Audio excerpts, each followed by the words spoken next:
I'm in pain. I'm in so much physical pain every single day.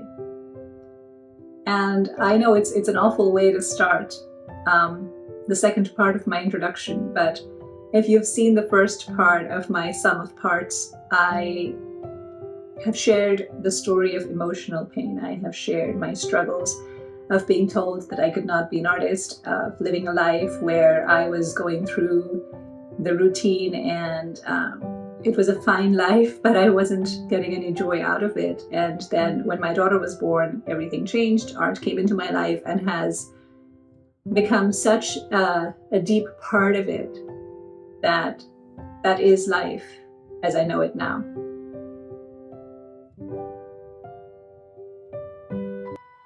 So I've had this undiagnosed pain for the last 2 years that physically cripples me, and I have very, very deep body ache and exhaustion. I cannot get out of bed some days. And when I'm not able to do that, and when I'm not able to go into my studio, it affects me emotionally, it affects me mentally. It's the physical health plays such a big part in how our mental health is. And I have found myself feeling trapped in this body and thinking, my mind, there are so many ideas, it's exploding with all of these things I want to do, I want to make, I want to share, but my body just does not want to cooperate. And it sucks. It's such a hard place to be, where you want to do so much. You want to be so much. You want to give so much.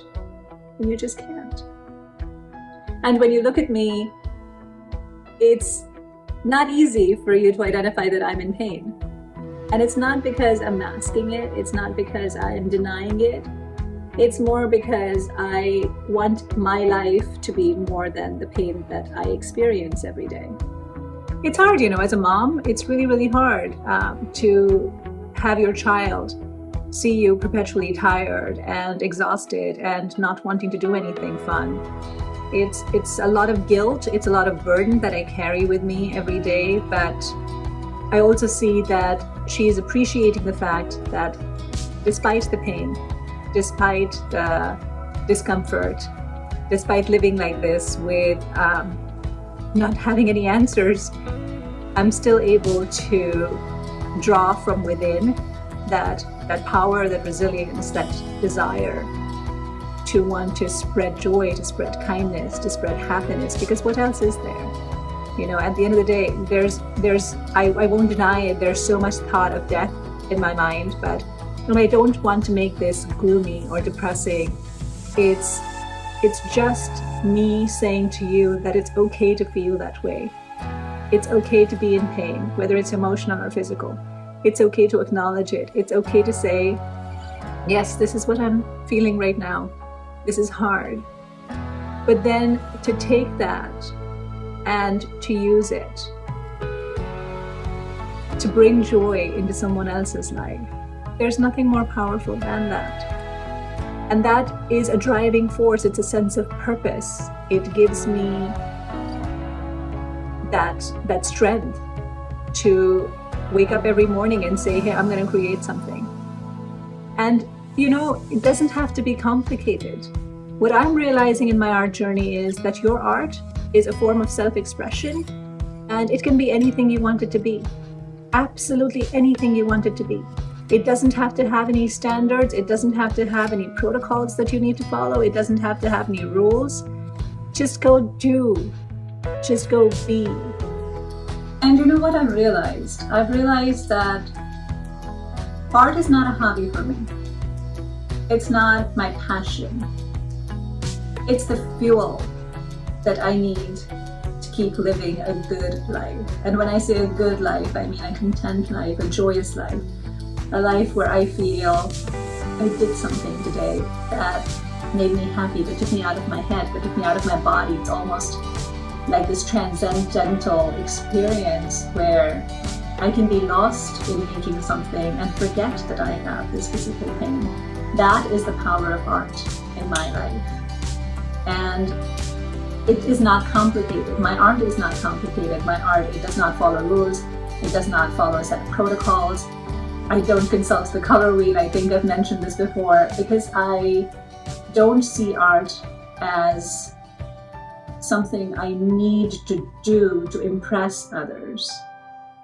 I do art because it has this absolutely amazing healing effect.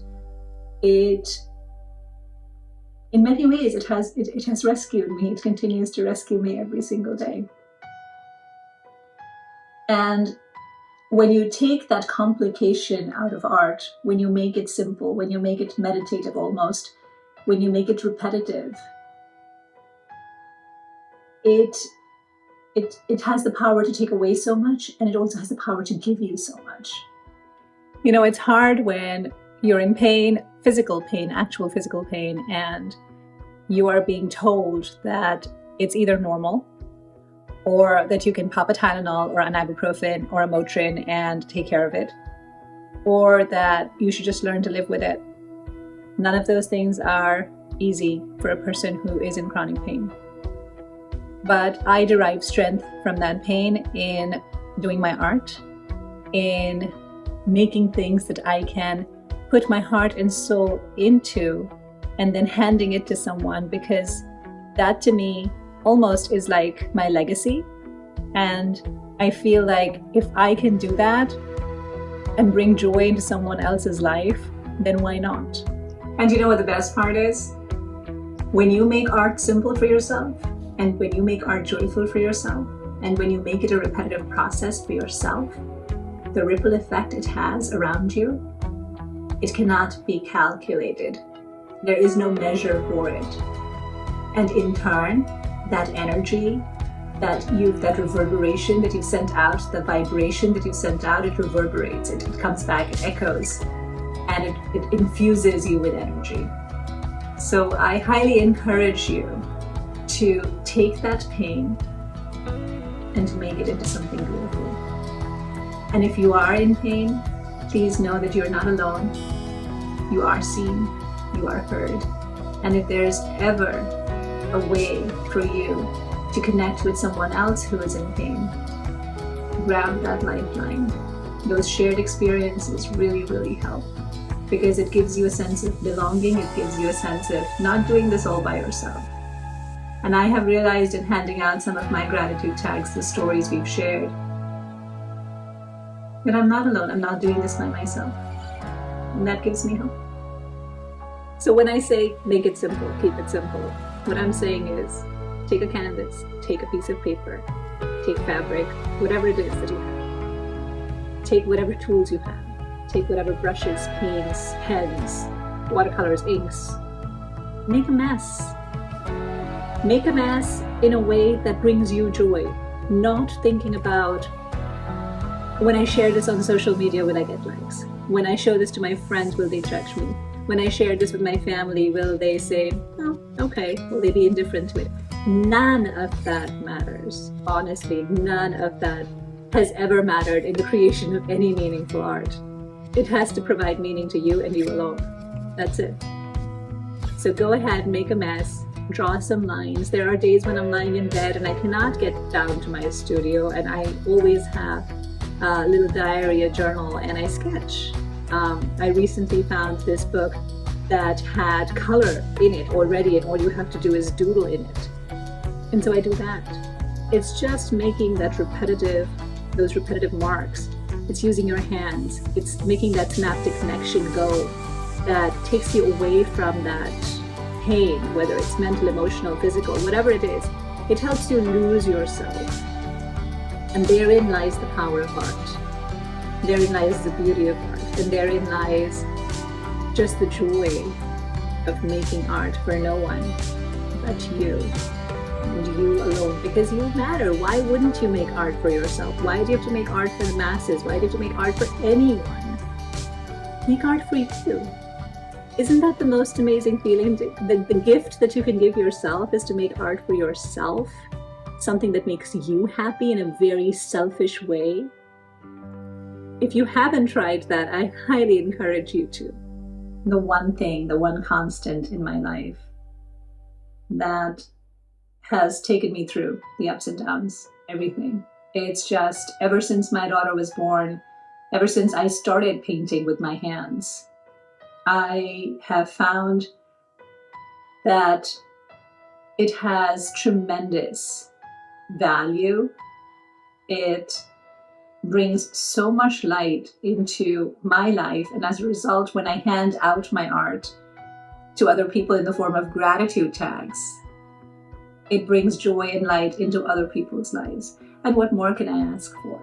What more can I ask for from this one life if I have art, if I'm able to express myself in a way that feels fulfilling, that feels joyful, that gives me contentment, and then to share that with other people who are not expecting it. That's the power of gratitude tags.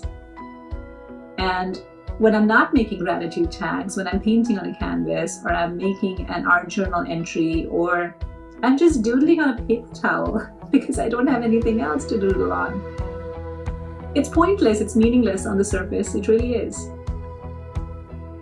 But it's not. It is the most meaningful thing to do on a daily basis for me, for myself.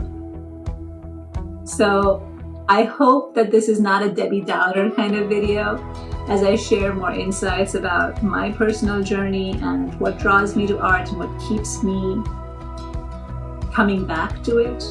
I hope it inspires you. I hope it encourages you. I hope you feel seen. If you are going through any kind of pain, there can be nothing that is more restorative than art. I firmly believe that. And when you do art for that reason being for you,